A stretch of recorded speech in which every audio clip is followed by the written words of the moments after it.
Robert Freeman stood on the glass balcony of his 12-bedroom mansion in Banana Island, Lagos. Evening lights glittered on the lagoon. His personal assistant, Chloe, appeared with a tablet. "Boss, tomorrow's pitch deck is ready. Investors land at 9 a.m. "Thank you, Chloe," he said, absent-mindedly touching the platinum ring on his finger. "Hard to think of work when I'm marrying the woman of my dreams." Inside, Juliana James lounged on a cream-white chaise, silk robe flowing like water. The living room ceiling rose 2 stories, crowned by a Swarovski chandelier. She scrolled through an online boutique, tapping add to cart on a 3 million Nigerian Naira's gown.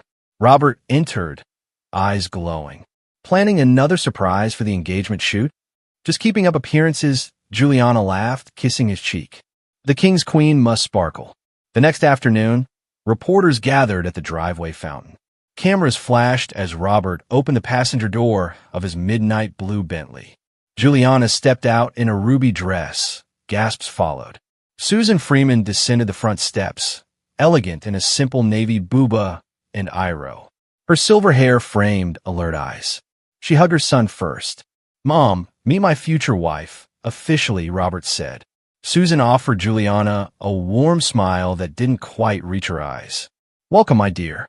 You'll find this house big, but hearts here are bigger when they're trusted." Juliana's smile tightened. "Thank you, Mrs. Freeman. I'll look forward to learning everything." Chloe, watching from the side, noticed Juliana's nails dig slightly into her designer clutch. That evening, chefs prepared a private celebration dinner. Long candles flickered over crystalware. Susan raised her glass. "To love that lasts longer than money and louder than applause." Juliana clinked glasses but spoke sweetly, and to family who never doubts new members. Susan held her gaze. "Trust must be earned, child. It isn't gifted like a Birkin bag." The room cooled a degree. Robert chuckled, oblivious. "You two will be inseparable in no time." Just before midnight, Juliana strolled down the marble hallway toward her new walk-in closet. She phoned someone, voice low. "Babe, relax. The old woman suspects nothing. I'll handle her." Chloe turned a corner and froze, overhearing. Juliana ended the call quickly. "Eavesdropping, Chloe?" "Just locking up, ma'am." Chloe offered a rehearsed smile, but her mind raced. Next morning, Robert and Susan shared tea in the rose garden. "She's lovely," Robert insisted. Susan stirred her cup slowly. "Roses smell sweetest before thorns appear, my son. Keep your eyes open." He sighed. "Dad trusted your instincts." "I do too, but give Juliana time." From an upstairs window, Juliana watched, lips pressed thin. She whispered to herself, "First, I win the son. Then I silence the mother." Across the hedge, Victor Moore, soft-spoken architect and neighbor, noticed Juliana's icy stare toward the garden. He tipped his hat at Susan below. Their eyes met, and a wordless understanding passed. The calm before a storm had begun. Juliana's slow war began at dawn over fresh papaya juice and croissants. Robert sat at the kitchen island, scrolling through shareholder emails. Juliana leaned on the counter, silk robe brushing his arm. "Sweetheart, can I tell you something without you getting upset?" Robert looked up, smiling. "Anything. I think your mom dislikes me." He laughed gently. "Mom is traditional, that's all." Juliana's lashes fluttered. "Yesterday she called me, privately, a pretty storm cloud. I'm afraid she wants to rain on our happiness." Robert frowned. "She wouldn't say that." "She did. I'm not asking you to choose sides. I just need you to see what I see." 2 evenings later, Robert hosted a strategy session in his study. Susan arrived with homemade chin-chin for the tired staff. When she placed the bowl beside Juliana, the younger woman whispered, "Counting my calories." Susan blinked. "Only sharing kindness, dear." Robert overheard the tension. After the meeting, Juliana locked the study door behind them. "She's treating me like a charity case," she said, voice trembling. "First the storm cloud comment, now policing what I eat. Your mom doesn't want us to be happy." Robert rubbed his temple. "I'll talk to her." Saturday brunch at the Freeman Penthouse in Eco Towers was normally lighthearted. This time it felt like a boardroom with broken trust. Robert cleared his throat. "Mom, Did you ever call Juliana a storm cloud? Susan set down her teacup. I compared no one to weather. Juliana's eyes filled with tears. So I imagined it. Mom. Robert's tone held warning. Susan breathed out slowly. My son, I raise you to test words, not just taste them. A proverb says, truth is like palm oil. No matter how much water you pour, it floats. Find the oil. Juliana bit her lip hard enough to leave a mark. That night, Robert stayed in his home office long after midnight, toggling between code review and memories of his parents. Juliana entered with cocoa. Did she deny everything? Yes. A tiny smile curved Juliana's lips. She's gaslighting me and you. Robert rubbed his eyes. Mom loved Dad fiercely. Maybe she's scared to lose me too. Juliana sat on the desk, blocking his laptop screen. Or maybe she can't stand another woman having influence over you. She stroked his cheek. She's trying to control you like a little boy. Robert's jaw tightened. I will handle it. In the servants' corridor, Chloe overheard the last sentence. She hurried to the garage, called her cousin in cybersecurity. Colonel, do you still recover deleted texts? What did you break, Chloe? Nothing yet, but someone's breaking Mr. Roberts' heart. I need proof before damage is done. Sunday service at Holy Cross Cathedral, Marina. Robert sat between his mother and fiancé. During the homily on forgiveness, Juliana silently slipped her hand around Robert's, squeezing whenever Susan nodded at the priest's words. Outside, Juliana murmured, see? She kept staring at me when Father spoke about wicked tongues. Robert exhaled. You might be reading meanings that aren't there. Juliana touched his chest. I want peace, Robbie. But peace can't bloom where weeds aren't uprooted. Late afternoon found Susan pruning roses. Victor Moore walked through the side gate, carrying blueprints for his new guest house. Your flowers look troubled, he joked. Susan smiled thinly. They're healthy. The gardener watered them too much. Victor nodded at the mansion. Or maybe the roots feel gossip in the soil. Susan's facade cracked. She's turning my son's ear. I feel in my bones.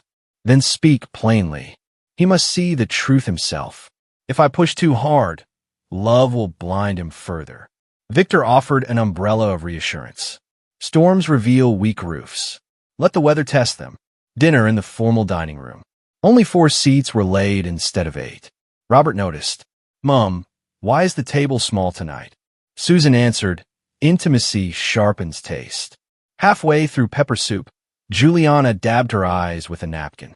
Mrs. Freeman, may I ask something? Of course. Do you think I'm good enough for Robert? You possess beauty and ambition.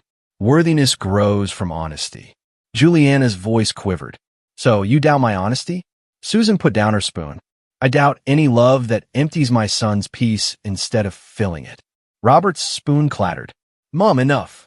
Susan's gaze held calm sorrow. True love builds you up, not empties you out, Robert. Juliana ran out, face in hands. Midnight phone call in the walk-in closet. Juliana, listen, babe, we must speed things up. The old lady is tough. Voice on the line. I warned you. Juliana, relax. Robert is already doubting her. I'll push him a little more, then we'll cash out. Chloe, hiding behind a garment rack, recorded the call, heart hammering.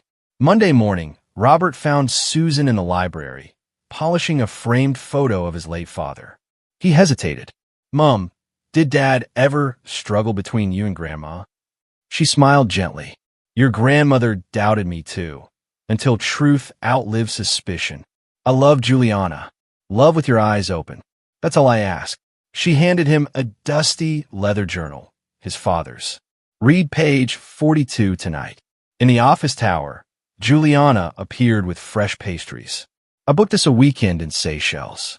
Your mom suggested we postpone the wedding. Maybe distance will help. Robert blinked. She suggested postponing? Juliana nodded ruefully. She said, better a canceled cake than a bitter marriage. A pulse throbbed in Robert's temple. She oversteps. Juliana placed the travel brochure on his keyboard. Choose us, Robbie. Night on Banana Island Bridge. Robert parked, engines off, city lights dancing on the lagoon. He opened his father's journal. Page 42. A man's first duty is to test advice against motive. Even loving voices can misguide when fear speaks louder than faith. He closed the book, conflicted. Meanwhile, Chloe met Victor at the neighborhood cafe, sliding her phone across. That's Juliana's call from last night. She's playing him, she whispered. Victor listened, brow furrowing. We need more than audio. Billionaires have lawyers for breakfast. I'll keep digging. Be careful. Poisoned tongues bite hardest when cornered. Back at the mansion, Robert entered the master suite.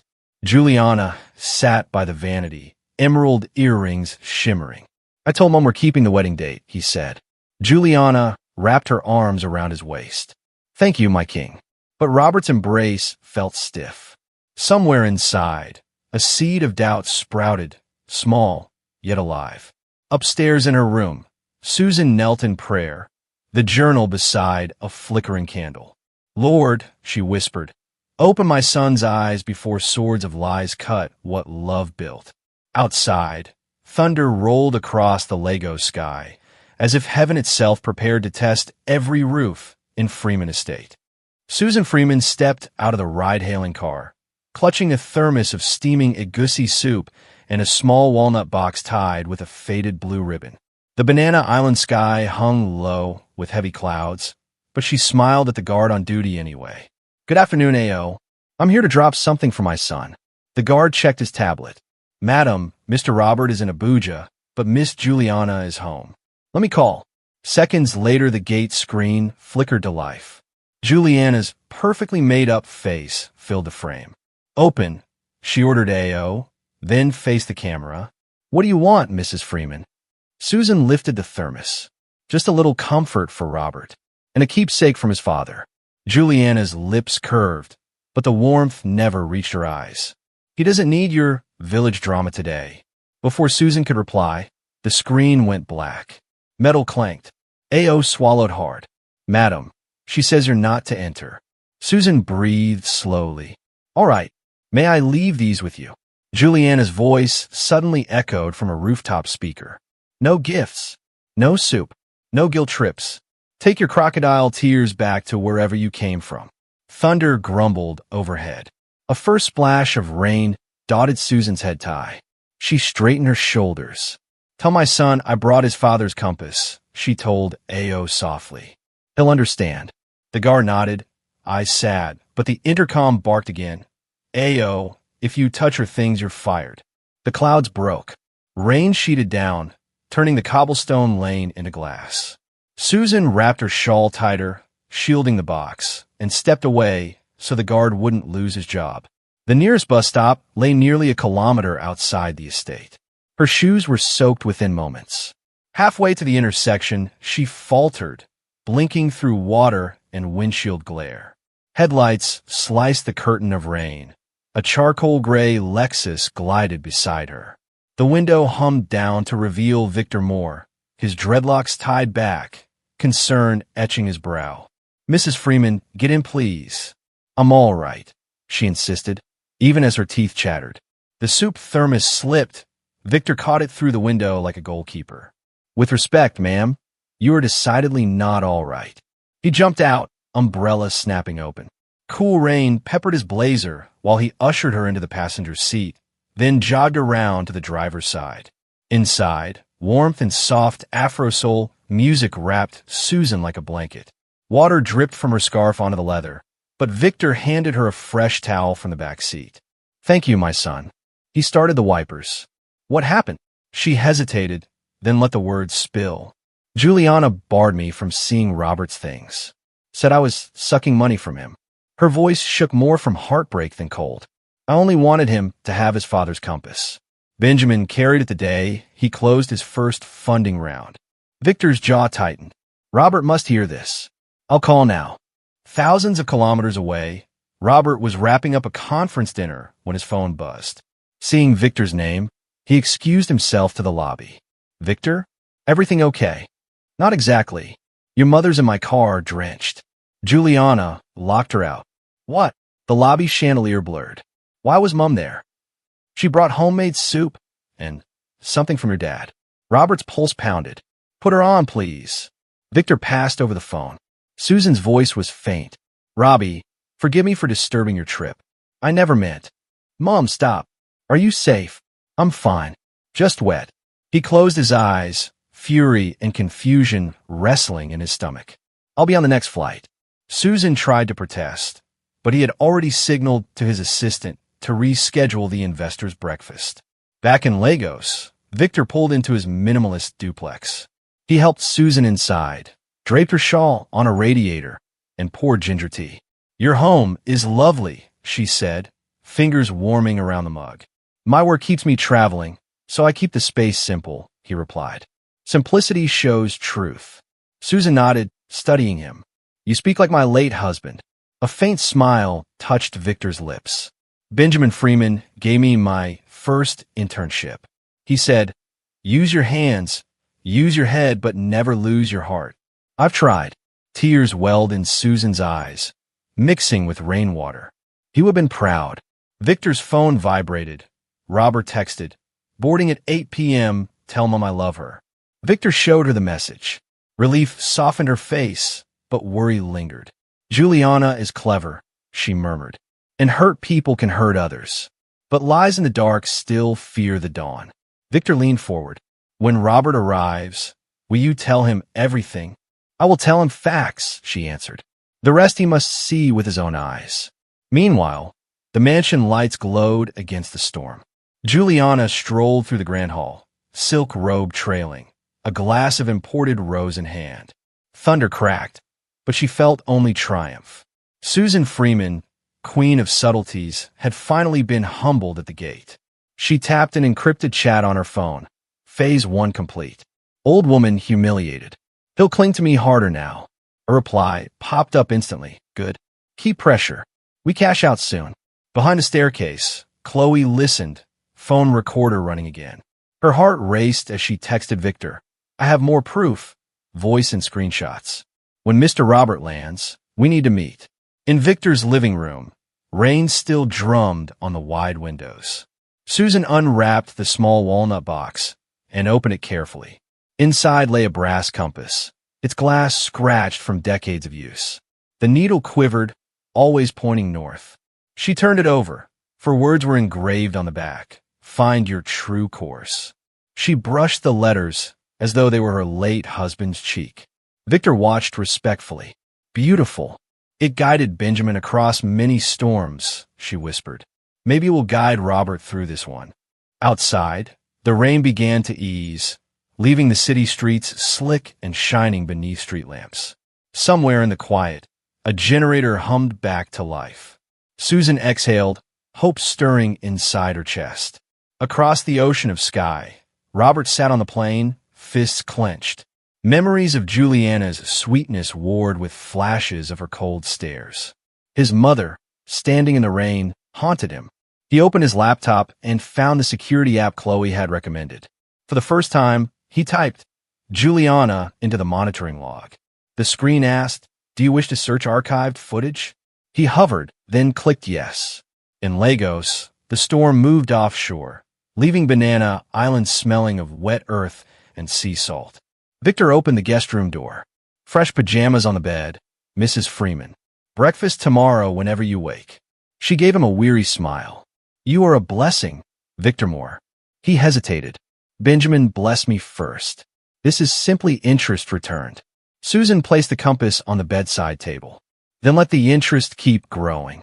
She lay down, the patter of the last raindrops a lullaby.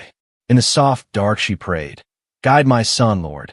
Point him north, away from poisoned tongues. Out on the highway, the airport shuttle sped closer to home, and with every kilometer the truth gathered like dawn preparing to break. Robert's flight touched down in Lagos just after dawn. He refused the chauffeured Bentley and drove himself, knuckles white around the steering wheel, as banana leaf shadows flickered past the headlights. At the Freeman gate, his key card still worked. Tires hissed on wet cobblestone. Storm-washed air smelled of ozone and disappointment. The entrance hall. Juliana swept down the grand staircase in a satin robe, hair perfectly pinned. Robbie, you're home early. I was so worried. He ignored the outstretched arms, voice flat. Where's my mother's soup, Juliana? Her smile faltered. Soup? She barged in screaming about traditions. I tried to calm her, but she struck me. Juliana touched her own cheek, as if nursing an invisible bruise. I panicked and asked the guard to keep her out for her own good. Robert's eyes hardened. You're sure that's what happened? Tears pooled instantly. Your mom hates me. She called me a gold digger. From the doorway, Chloe appeared with Victor beside her, a flash drive in his hand. Robert nodded. They stepped aside to a sideboard where a tablet waited. Confrontation in the study. They moved to Robert's oak-paneled study. Rain-damp light slanted through tall windows. Robert tapped the tablet. A security camera feed filled the screen. Clip 1. Juliana at the intercom. Voice crisp. She's not welcome. Take your crocodile tears back to where you came from. Clip 2. Susan in the rain, clutching the thermos while Juliana turns away laughing. Clip 3. Juliana texting someone, smiling as gates clang shut. Silence fell except for the clock's slow tick.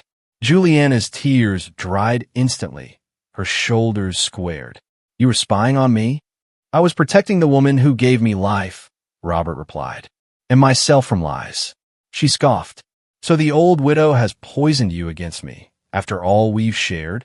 Robert faced her, jaw tight. Shared? You share my cards, my home, my name and headlines. But never my heart, because you never wanted it. You wanted the throne, not the king. Juliana stepped closer, voice low and venomous. Listen, Robert, I can still fix this.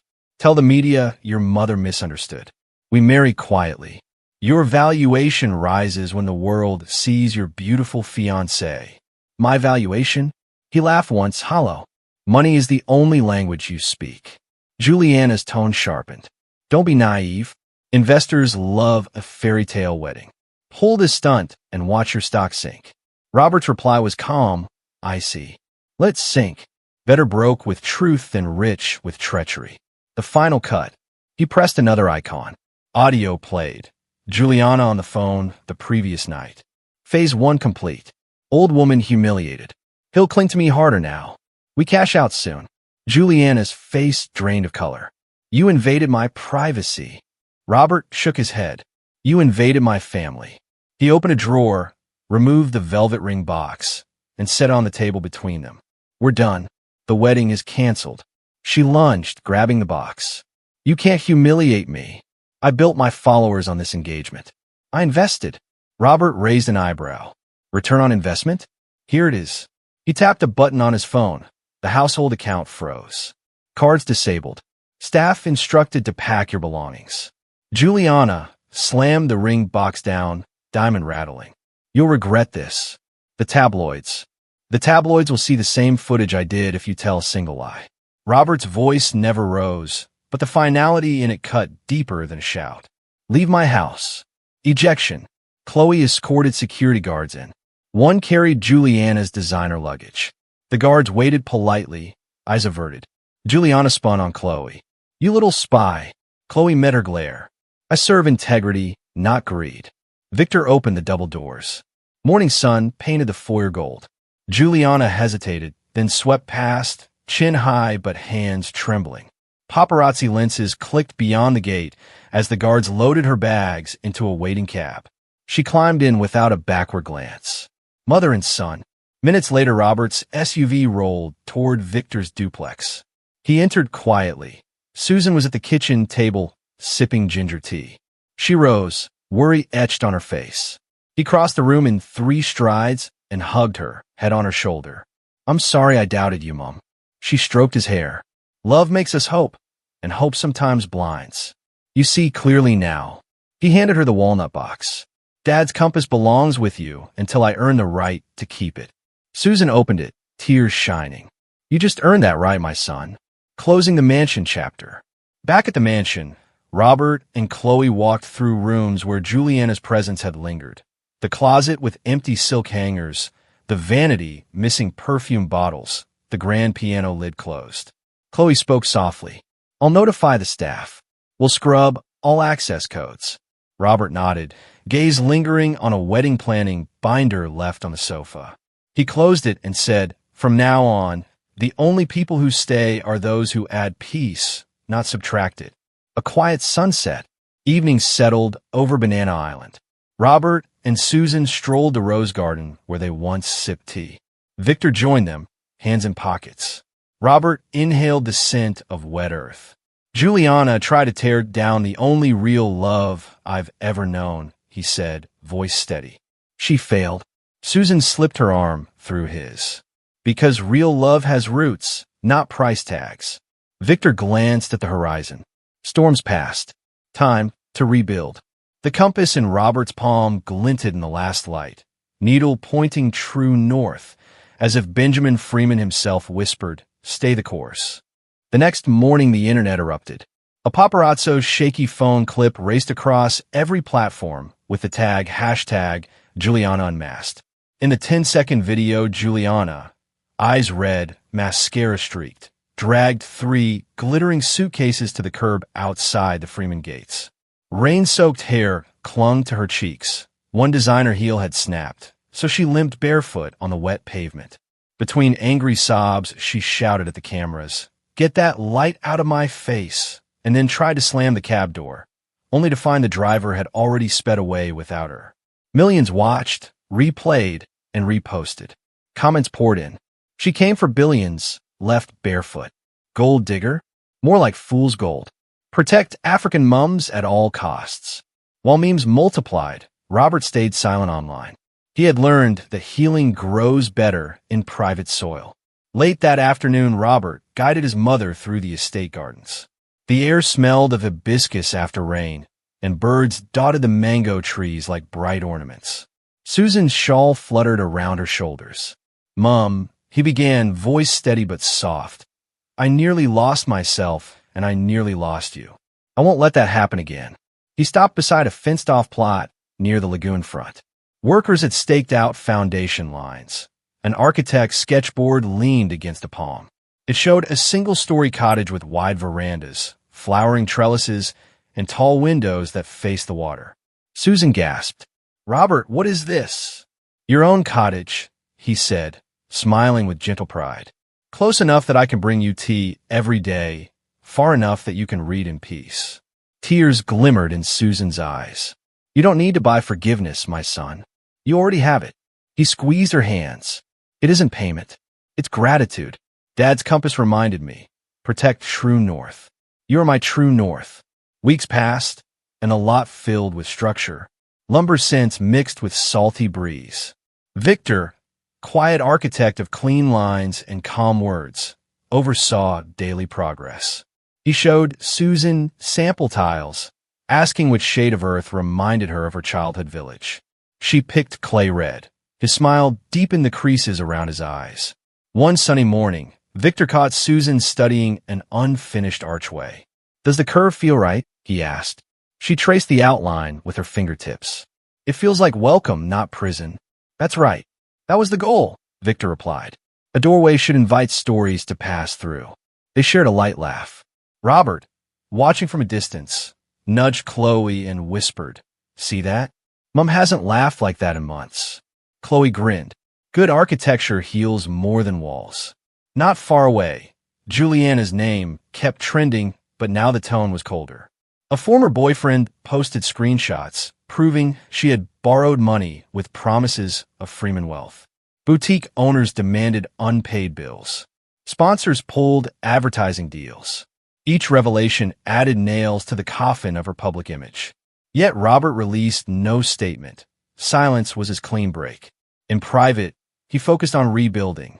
He resumed walking the office floors, greeting interns by name, and joining engineers for late-night debugging sessions. Whenever a colleague congratulated him for dodging a bullet, he answered simply, "I'm grateful for clarity." On the first Saturday of September, the cottage stood finished, painted the soft cream of uncooked yam.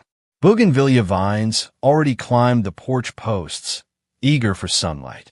A small crowd gathered for a quiet key-handing ceremony. Estate staff, close family friends, and Victor with rolled drawings under his arm.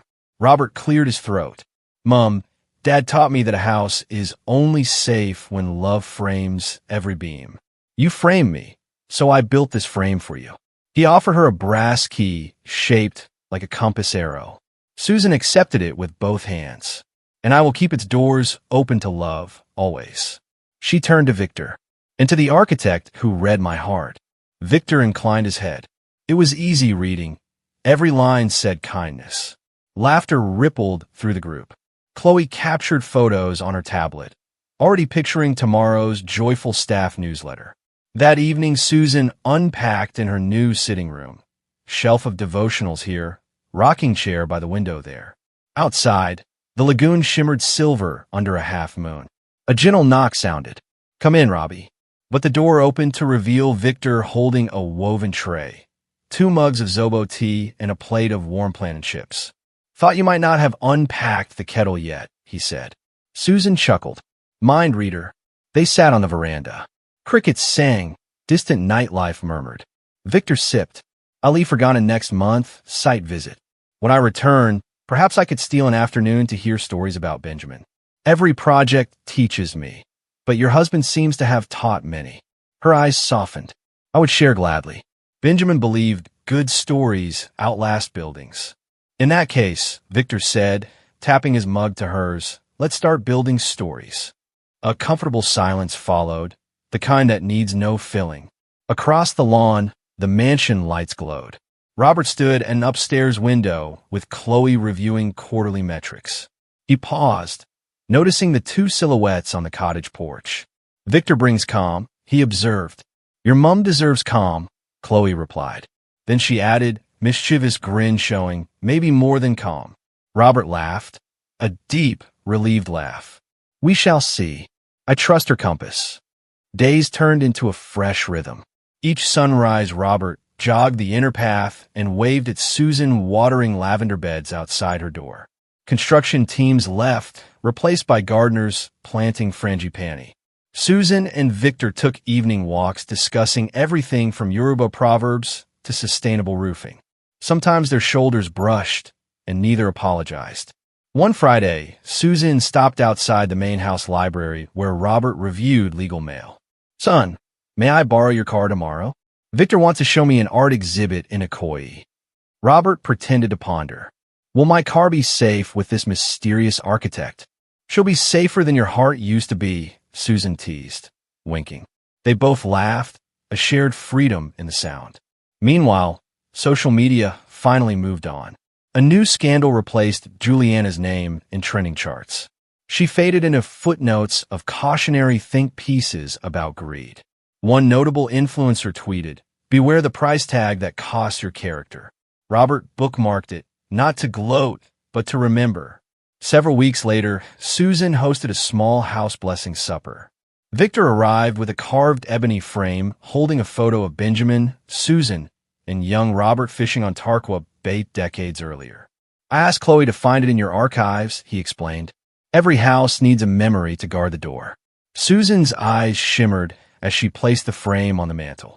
"Thank you." Turning to Robert, she said, "Look at us, 3 generations and one dear friend." Victor cleared his throat. "About that friend status?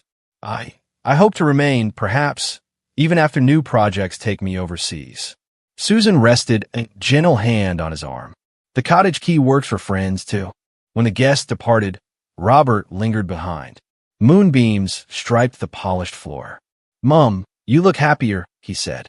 "I am," she replied, straightening the photo frame. "Happiness is less about perfect days and more about safe places. You built me one, and maybe God is building another through Victor." Robert's smile was quiet but wide. "Whatever grows here, I promise nothing and no one will uproot us again." Susan hugged her son. "Roots are stronger now, Robbie." They stepped onto the veranda. Lagoon waves lapped softly. The brass compass hung beside the doorway, its needle steady despite night winds. Susan whispered, "Home." Robert answered, "Always." And so, in the gentle glow of new beginnings, the Freeman estate exchanged the echo of false love for the solid, reassuring hum of real devotion. Mother to son, friend to friend, and perhaps soon, heart to heart.